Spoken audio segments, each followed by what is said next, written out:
దొంగలు రెచ్చిపోతున్నారు. ఇంట్లో ఎవరూ లేని సమయం చూసి ఇల్లు గుల్ల చేస్తున్నారు. కుకింగ్ పేరుతో ఇంట్లో చొరబడిన వాళ్ళే దొంగతనాలకు పాల్పడుతున్నారు. యజమానులు లేని సమయాన్ని చూసి కోట్ల రూపాయలను దొంగలిస్తున్నారు. ఇంతకీ ఎవరా దొంగలు? ఎందుకు నేపాల్ నుండి దొంగలు వస్తున్నారు? కేవలం జూబ్లీ హిల్స్ను ఎందుకు ఎంచుకున్నారు? ఈ ఘటనపై పూర్తి వివరాలు ఇప్పుడు మీకోసం.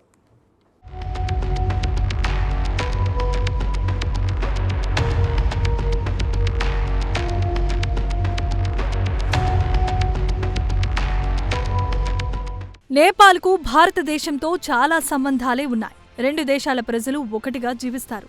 అందులో భాగంగా భారత్లో ధనికుల ఇళ్లలో పనిచేసేందుకు నేపాల్ ప్రజలు వస్తూ ఉంటారు. అందులో కొందరు దారుణాలకు పాల్పడుతున్నారు. ఏకంగా యజమానుల ఇళ్లు గుల్ల చేస్తున్నారు. హైదరాబాద్ జూబ్లీ హిల్స్లో మరోసారి భారీ దొంగతనం సంచలనమైంది. నెలల వ్యవధిలో నేపాలీలు మరోసారి దోపిడీకి పాల్పడ్డారు. ఈ ఘటనలో దాదాపు 2 కోట్లకు పైగా విలువైన వజ్రాలు, బంగారు ఆభరణాలు, ఖరీదైన గడియారాలు చోరీకి గురయ్యాయి. సమాచారం అందుకున్న పోలీసులు వెంటనే సంఘటనా స్థలానికి చేరుకుని దర్యాప్తు ప్రారంభించారు.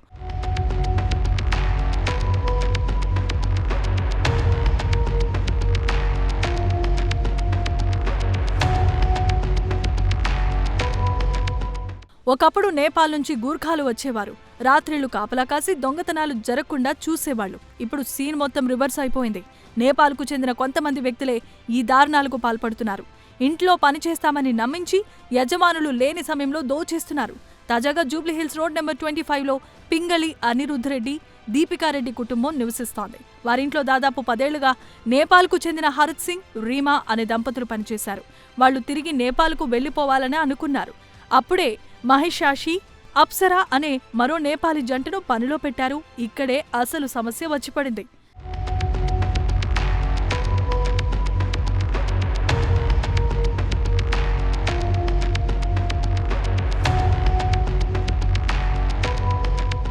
అనిరుద్ధ్ రెడ్డి, దీపికారెడ్డి ఊటీకి వెళ్లారు. ఇంట్లో యజమానులు లేని సమయాన్ని చూసి నేపాలీ జంట దారుణానికి ఒడిగట్టింది. అర్ధరాత్రి 12 గంటల సమయంలో మహేష్ దంపతులు కట్టార్లు, కత్తులు, ఇనుపరాడ్లతో ఇంట్లోనికి చొరబడ్డారు. ఇంట్లోని అల్మరాలు, బీరువాలను పగలగొట్టారు. అందులో విలువైన ఆభరణాలు దోచుకెళ్లారు. దాదాపు 2 కోట్ల రూపాయల విలువైన 10 డైమండ్ నెక్లెస్లు, ఖరీదైన 10 రాడో చేతి గడియారాలు, బంగారు ఆభరణాలు ఎత్తుకెళ్లినట్లు పోలీసులు గుర్తించారు. ఇంటిని చిందరవందర చేశారు.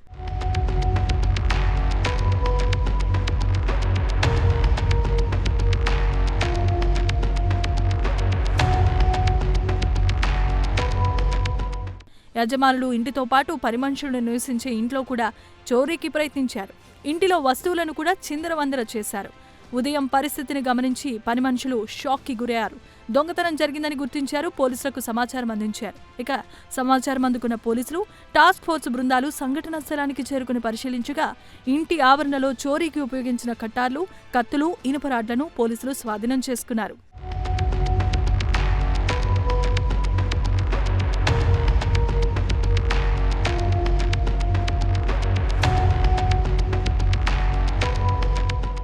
ఇంట్లో ఉన్న సీసీటీవీ కెమెరాల ఫుటేజ్లను పోలీసులు పరిశీలిస్తున్నారు.